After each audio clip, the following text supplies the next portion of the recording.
I am deeply sorry.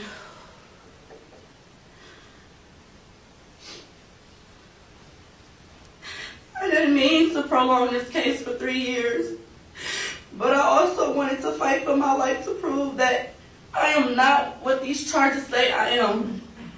I have to live with this my entire life. On count 2, the felony murder, you are sentenced to the Department of Corrections for a period of life. Yeah, I'm gonna come to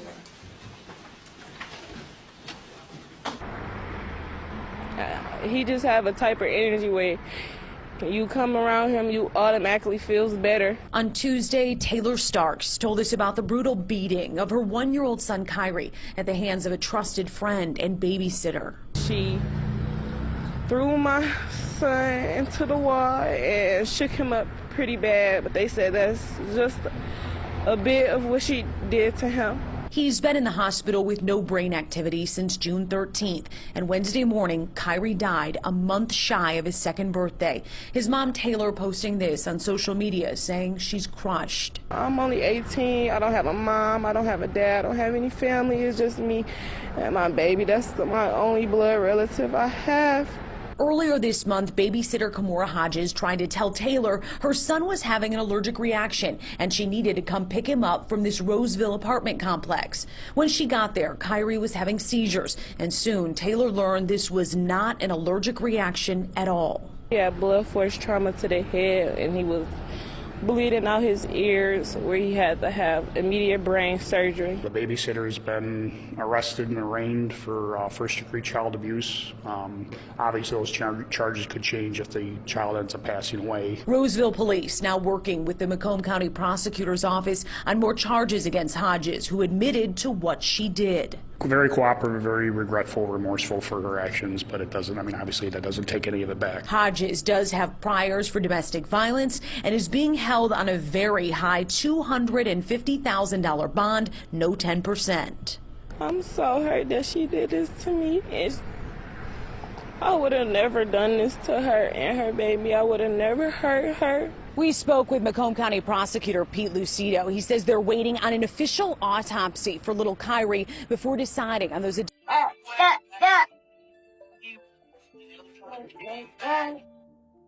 Kyrie wasn't just her child. He was her source of strength, her motivation, and her whole world.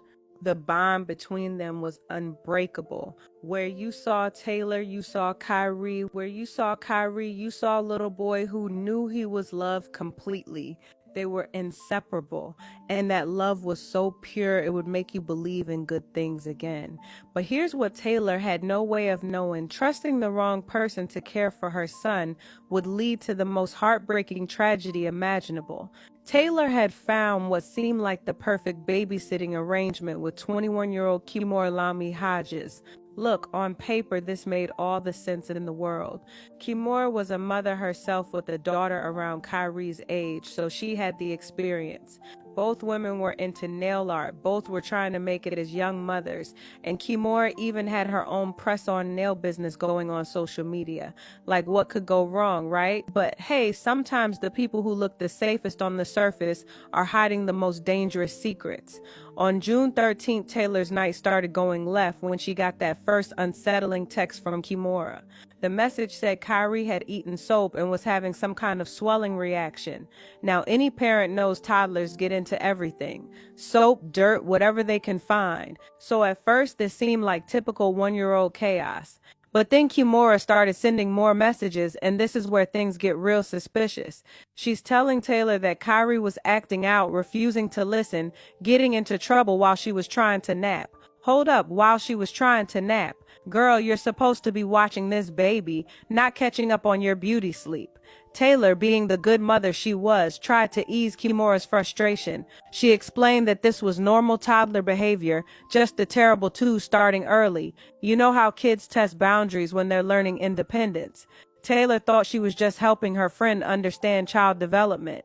moving on to 1:51 in the morning, and that's when everything changed forever. Kimora sent another message, but this time it included that picture. Kyrie's face swollen and bruised beyond recognition. She's still claiming it's just an allergic reaction from the soap, but any mother looking at that image would know something was terribly wrong. Taylor didn't hesitate. She rushed to that apartment, probably breaking every speed limit between her and her baby. When she arrived around 2:05 in the morning, what she found inside was every parent's worst nightmare come to life. Once inside that apartment, Taylor found her son in a condition that no mother should ever have to witness. Kyrie wasn't just hurt. This baby was convulsing, having seizure after seizure, and his little body was shutting down right before her eyes. The scene was so much worse than anything. That's when the real truth started coming out. Alex rushed both mother and child to Ascension St. John Hospital in Detroit, and that's when the real truth started coming out. Doctors took one look at little Kyrie and knew immediately that this child had been through something horrific. My baby is such an active baby. Like, he's only one and he know how to count to 5. Say hi. This 1-year-old beautiful little boy named Kyrie, now brain dead. Only been a week and it feels like forever.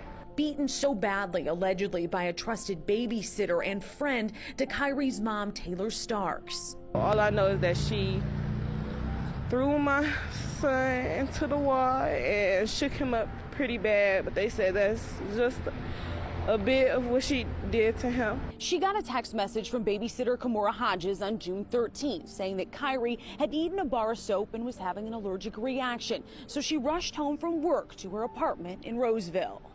And once I made it there, my baby was on the ground having seizure after seizure after seizure. Taylor trusted the babysitter's allergy story, but doctors at Ascension St. John Hospital would soon deliver the worst news. He had blood force trauma to the head, and he was bleeding out his ears, where he had to have immediate brain surgery. Blood from the ears, girl, that's your brain telling you it can't take anymore. This beautiful baby had to undergo immediate emergency brain surgery just to try and save his life, but the damage was already done. Meanwhile, as Taylor sat in that hospital watching her son fight for every breath, Kimora kept sending text messages. Can you believe that?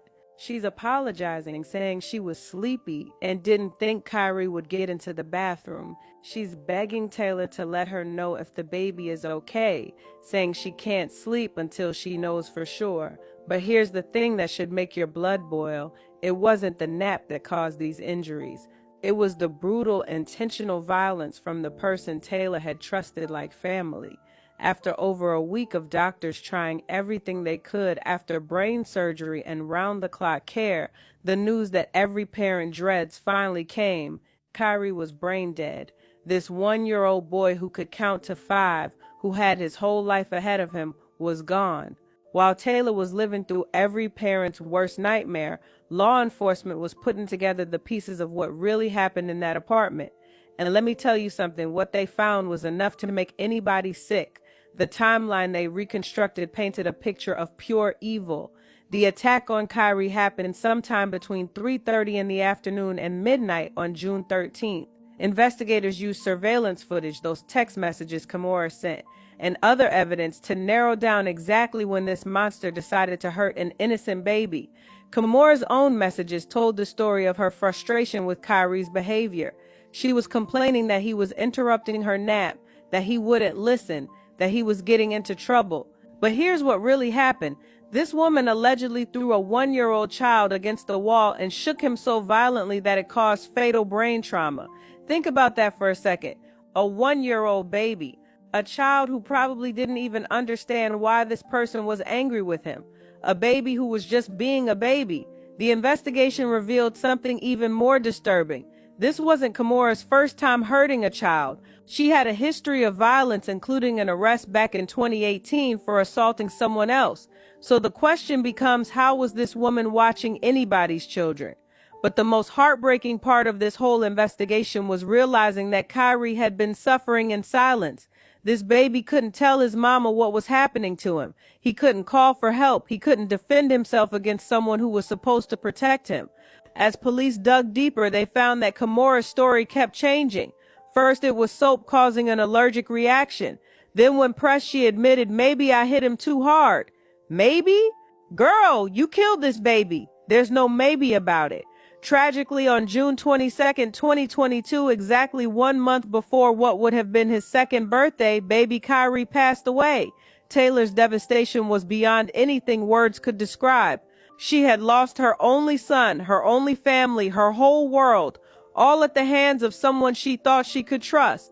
The investigation painted a clear picture. This was no accident. This was murder. And now it was time for the law to step in and demand justice for this innocent child. We spoke with Macomb County Prosecutor Pete Lucido. He says they're waiting on an official autopsy for little Kyrie. Came back with their verdict, guilty of murder. Kimora Lami Hodges was finally 2nd, 2025, and she's facing up to life in prison.